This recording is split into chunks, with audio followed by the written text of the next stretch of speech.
Hello, guys. Thank you very much for joining in. We're going to be having one more unique session where I have got one of my student to come on board and share his experience of clearing the exam, the FRM Level 1 exam. And today we have with us Jinay Gangar, and he is basically cleared the exam in January.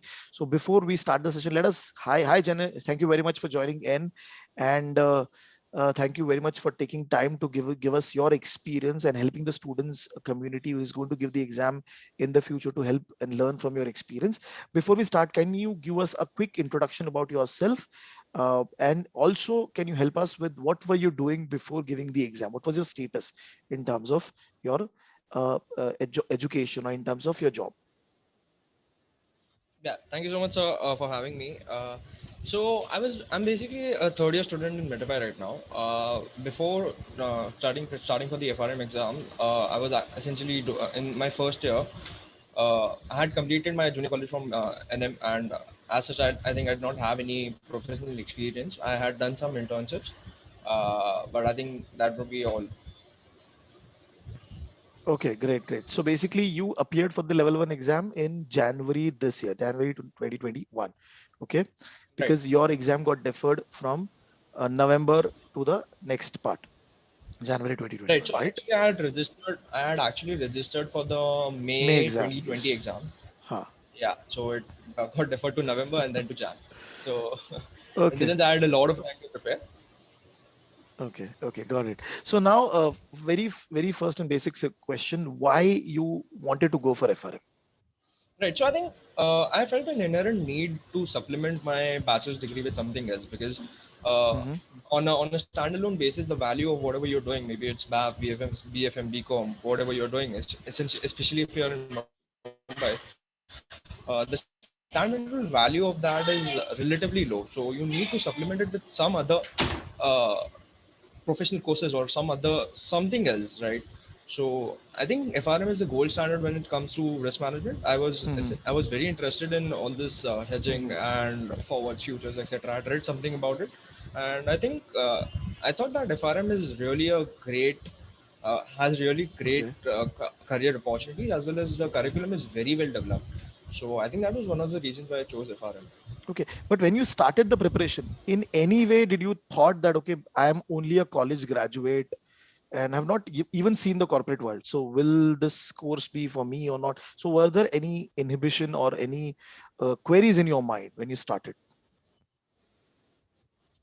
Well, definitely, yeah. I mean, even in our classes, right, there were people who had done their IIMs who had 10, 15 years of work experience. So that definitely is intimidating. Mm-hmm. But I think what you need to realize is that you have a lot of time in your hands, right? Because as a Mm-hmm. working professional, you'll be working from 9 to 5 or 9 to 6, and then you'll be studying. But as a student, you have, I think, even if you're in college, even if your college is on, Mm-hmm. and you'll basically sitting for the lectures for 2 to 3 hours. You Right. have the entire day to yourself, so you can practice and practice. And as far as the industry experience is concerned, I think Mm-hmm. the curriculum goes right from the start. You we start from right from the introduction of what is forward, what is futures, and then we go to the deep uh, conceptual uh, conceptual part of the The hedging and all. Yes. portion, right? So yeah, exactly. So the point being that you don't really need to know all this stuff before Mm. entering.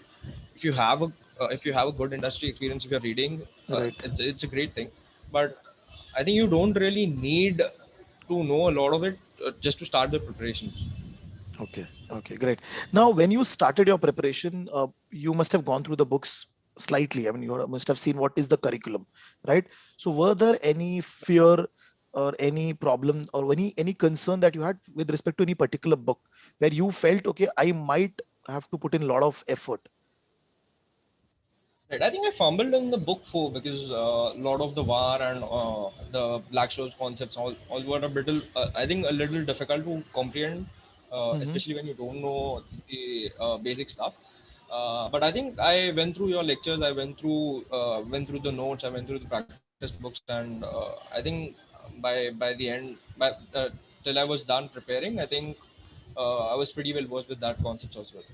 Okay. Okay. Now, when you started your preparation and till the exam time, what was your daily time dedication towards the preparation?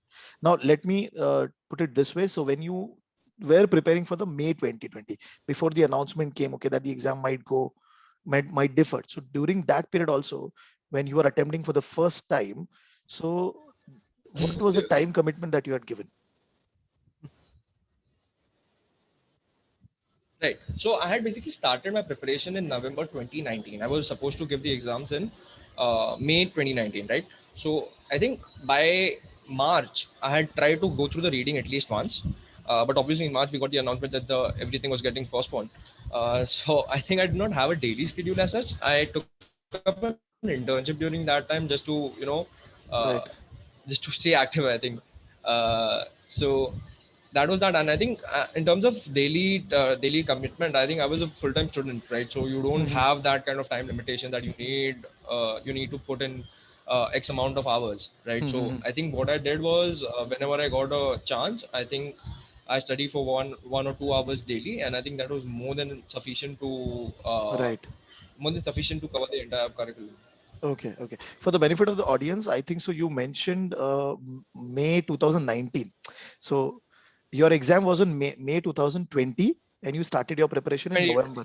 sorry, Right. Okay. November So 19. Yeah, right. That's right. Yeah. so Sorry. so basically from November 2019 to March 2020, you were doing the normal preparation because till that time there was no announcement. Now after that, when the announcement come, okay, the exam is going to get postponed. Did that impacted your motivation? Did that impacted your speed of preparation? And I think certainly, I mean, the whole uncertainty regarding the COVID was essentially a huge, huge phenomenon. But Mhm. I think in terms of preparation strategies, I did slow down a little bit. But I tried. My main strategy was to practice.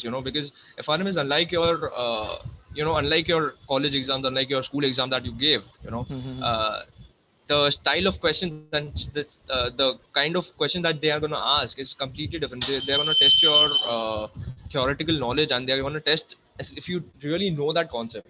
So I think my main strategy was that I practiced a lot. I think I solved the question book about 2 to 3 times. Okay. I think there were 2,500 questions if I'm not wrong.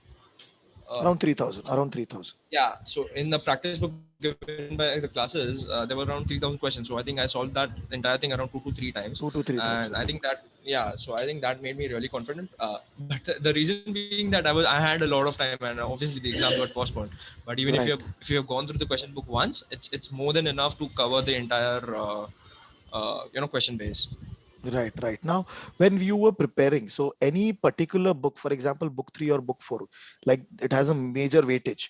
So, did you use any particular strategy to tackle these kind of books? Or, for example, some of the students might feel quant is my weakness, so going to use some different strategy. So, was there anything from your side when you're preparing? So actually, I went through. I did not go through any particular book at one time. I mean, I did not have a strategy that I'll complete book three and then I go to book four. So I went through you had given a schedule. I think you had given a study Right. schedule, and I think I prepared according to that. Because the reason why it's important is because all these books are linked. So some Hmm. chapters of book three are going to be linked to the chapters of book four. So I think it's important to go in a way. I mean, go through the way in which it's mapped rather than going through one particular book at a time. As far as difficulty level is concerned, I was obviously concerned about book four and some parts of quant. Hmm. But I think the question solving and just going through it again and again and practicing Okay. just made it, I think, easy at the end of the day. Okay. Perfect. Perfect. Now let us come to the 1 month before the exam. So when you were appearing for Jan 2021, 1 month before the exam, what was your status in terms of your preparation, in terms of your solving? What were you doing at that point in time? Right. So as I said, I had taken an internship, right? So the amount of solving and the amount of preparation that was a little bit, it was a little bit impacted, right? So Hmm. 1 month before the exams, I actually took a leave from that internship. Okay. And what I did was I went through all the chapters once again. So I didn't just read book one. So what I did was I read the chapter from Schwezer. Mhm. I went through our notes. I went through our notes and I went through the questions once again. So I tried solving most of it, and some of it I just skimmed through it. Okay. One thing that I did was I also prepared summary notes during that time. So Hmm. I think one of my mistakes would be that during the practice I did not prepare any summary notes or anything like that.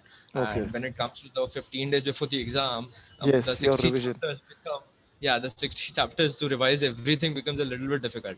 So Right. I think it would be great if you from the start, right, you need to prepare some sort of summary notes. Hmm. So it's easier to recollect the concepts. Right, right. And we have also actually now taken that as a feedback. And for the November batch, we're going to be adding the summary notes as a part of the kit Right. itself. So let us go to Oh, the exam date now. Let us go to the exam date. So when you enter the exam date, you reached the venue properly on time, right? Before it was a paper pencil exam. right. So you saw a lot of students appearing Yeah. on that day for that exam So actually, half of my class was actually empty. because of the COVID So in impact. Jan, Yes. actually, half of my yeah, because of the COVID impact, obviously, right? There was only one center in Mumbai, Hmm. uh, so half of the class was empty, right? So I was mainly concerned because whether I'll be able to clear it or no. Plus, there were a lot of people who were like, I think 30 and 40 years old. So Right. uh, it kind of impacts your motivation, so to say. Uh, Plus, as you said, it was the last pen and paper exam. Paper exam. So, Yes. yeah, so So that definitely was it, it. it, And it makes a big difference when you realize that okay, very few people are going to go for the exam and those people might be very well prepared. exactly, right. So that definitely makes a big impact. Now, when you solve the entire question bank, so were you able Hmm. to solve everything in 4 hours? That means 100 question properly in 4 hours. So I think, sir, you gave a mock book which had 4 papers, right? Hmm. So what I did was I tried to time that, but frankly, I think I was able to complete it in 3.5 hours. And I think even the final exam, I was able Hmm. to complete it in 3.5 hours. And the next half an hour, tried to go through the papers and go through the questions which I had some doubt or Okay. something like that. Okay. So yeah, I think I was able to complete it in the 4 hours. Okay. Perfect. And in the 100 questions, what was the range of theory and what was the range of calculation, pure calculation?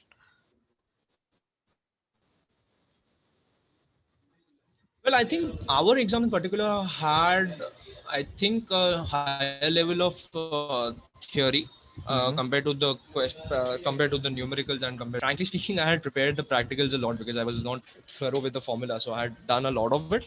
But I think Hmm. at the end of the day, what you need to remember is they are not gonna test if you know the formula. They're gonna test if you understand the formula, Right. right? So Conceptual they're not gonna understanding. give you exactly. They're not gonna give you that Pythagoras theorem and you just have to apply the numbers. So I think that's one of the thing. And I think I was able to solve a decent level of it. So out of the 100 questions, I think I was able to solve 50 questions with a good level of confidence, Confidence. and another 50 since so basically, as you know, right, the theory questions are a little bit tricky Hmm. when it comes to FRM exams, right? So they'll give you 4 options. You'll think that it's just MCQ. I'll just take any one of it. But the crux is that all the four options are very similar to each other, Yes. Yes. and there would be one such word or one such concept that you need to remember from your curriculum that they're Hmm. actually testing here. So I think you need to focus more on the theory than on practicals. Right, right, right. And also the exam pattern is such where they would give you options very close so that even if you're able to eliminate the two options, then you'll end up being in the last two where you have to take that decision, where you have to take a leap of faith and say, Exactly, okay, this might be the answer. So exactly. that situation I've seen with many students happening. Yeah, and plus the thing is, right, when Hmm. you have numericals and when you have sums, right, Hmm. you come to a number. There's a pretty decent chance that this is the number, right? I mean, in the answer, if you are getting 50 as your answer, the options would be 40, 45, 50 maybe, right? So you know that 50 is the answer. But when it comes to theory, you don't Hmm. really know, right? Because if I ask you, uh, I mean, for example, if you have any questions on options, right? So they're going to be very close to each other. So you Right, need to right, know exactly what part of it they're testing, right? When it comes right, to numbers, you can, with a fair level of confidence, you can actually take that, this is your answer because right. you have calculated that. Right. So I Th- think That that that's that one is a of the problem reasons. with theory. That is the main problem with theory where you might not be able to pick. You're not confident on the output, what you have picked even Exactly, after that. exactly, But when you exactly. completed everything, when you came out, what was your understanding? How many questions you thought that okay, I have done right? What was your understanding? Well, frankly, after 4 hours, I had lost all my counting abilities and I had lost all the everything that I had. So uh, I think when I came out of the exams, I was frankly very nervous because I obviously the a lot of the questions were actually theoretical. So as I said, Hmm. it was not possible to actually know if you have take the right answer. But I think at the end, I was able to pass with first quartile. So I think Right. at the end, I think it all depends on your understanding level. So whatever you do in exams is, I think, the outcome of whatever hours you have put in before the exam. So Right. it Right. doesn't Right. really matter in that aspect. So And also, see, I tell this to a lot of students, and I want to hear from you. So, if you're going to compare this exam with the college exam, because you came from that college background immediately, what was your comparison point? How do you compare both the exams? well, so frankly speaking, the college exams are, it's completely different. I mean, for college exams, I prepare for like 1 week before my exam. So I mean, most of the curriculum is already done in FRM, so I don't have to put in that many hours when it comes Hmm. to college exam. Plus, the college exams are very easy, I think, and they are mostly like if you know a particular concept, you just have to write it down and stuff like that. But here, Hmm. they're actually testing if you really understand that concept. Right. So I think that's where FRM differs. FRM, and I think even CFA differs from all the college exams, that they are not just testing if you know something; they are testing if you actually understand that. So I think that's where I think college exams they're completely different, I would say. Okay. Okay. Now, if suppose you meet someone who is preparing for FRM level one, what Mhm. would you, what two or three things that you would tell him that can help him enhance his preparation? Well, I think the first thing would be to solve and solve and solve. I mean, just practice as much as you can, because these questions are not like your normal MCQs that you're used to. These are going to be Hmm. different. So just practice as much as you can, solve as many mock papers as you can, and just go through the questions and just go through the curriculum again and again. Okay. Okay. So And basically, secondly, I think, hmm. Yeah, please go ahead. yeah, Please go go ahead. ahead. Yeah, and secondly, I think the main thing would be to don't rush with completing the portion and don't rush with completing X numbers of chapters, right? Just Hmm. make sure that your understanding of that chapter is so high that you don't have to go through it again and again, right? I mean, Right. because I've seen a lot of people who are just rushing with their curriculum, but the thing is that they don't know some concepts, so they have just left some part of some chapters, for a later day, and that later Right. day never comes. So I think it's important to go through it thoroughly. Right. Right. Right. Now, when you got the result, okay, did you found any change in terms of your people's perception about you, the FRM result? I know since you're not working, so it would be difficult for you to say that, okay, I got a hike, I got new opportunity, because you're still in college. But what was there any change that you saw? I think so. I think what all the college students and I think all these students need to realize is that no, I mean, you'll find people in your industry who basically may not know what FRM is, but anyone in the financial industry, whoever knows the rigor of financial industry would know that what FRM is, and what level of rigor they have, right? So Right. everyone, I think, in the financial space at least knows that what FRM is, and they know that it's a very rigorous exam. So I think in terms of the recognition in industry, you definitely stepped ahead, right? So whenever it comes to the placements, right, so all the students would have their placements in third year. Mhm. So in that, if you have these FRM and if you have all these uh, additional professional courses and supplements, you'll automatically be in the top 10 or 20 percentile of the pool, right? So if there are 100 people Right. in your college, if you Right. have the FRM degree even till level 1, you are Hmm. certainly in the top 10 or 20% of the pool. So I think that really impacts. I think even I'm right now going through the placement process, and I'll be going through it later. So I think I'll be able to better tell you that does it help or no. But I think Right. Right. certainly it's a great curriculum, right? So if you are attempting for FRM exams, Hmm. you certainly don't have to prepare so much for your college exams, because 90% of my portion, at least in bachelor's in financial markets, is actually Hmm. covered in the FRM level 1. So I think Right. you don't have to prepare so much there. Plus, once you're used to these patterns, and once you are used to the study pattern, it will be Hmm. easier for you to go for other competitive exams as well, like CFA and So it's basically just getting into the flow of Right. these kind of so I think that's where level FRM really helped me.